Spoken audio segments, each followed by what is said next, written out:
Знаете, я недавно делал ролик на конкурс, ну и смотрел разные военные кадры, и наткнулся на такой фильм «До свидания, мальчики».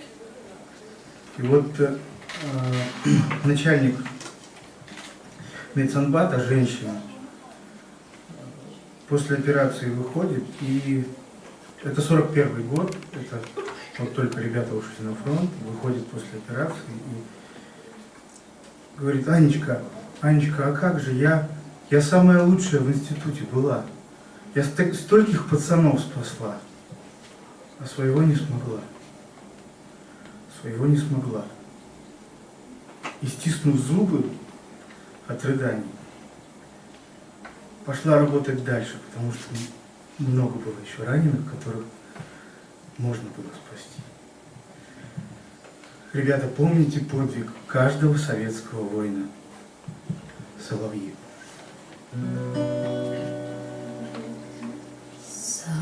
Соловьи, соловьи, не тревожьте солдат.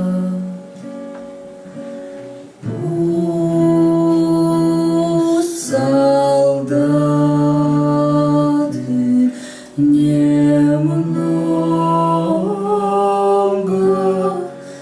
поспят.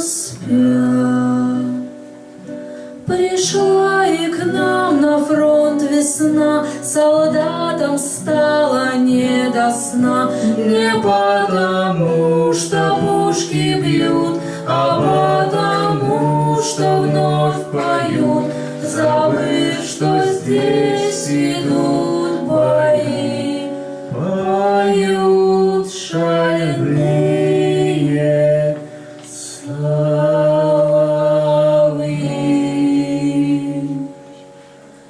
Соловьи, соловьи,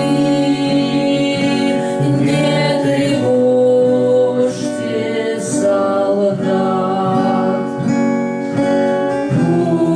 Пусть солдаты немного поспят. А что война для соловья? У соловья ведь жизнь своя. Не спит солдат, припомнив дом и сад зеленый над прудом, где соловьи всю ночь поют, а в доме дом солдата ждут. Соловьи, соловьи, не тревожьте солдат. Пусть солдаты немного поспят. А завтра снова будет бой, уж так назначено судьбой, чтоб нам уйти, не полюбив от наших жен, от наших книг. Но с каждым шагом в том бою нам ближе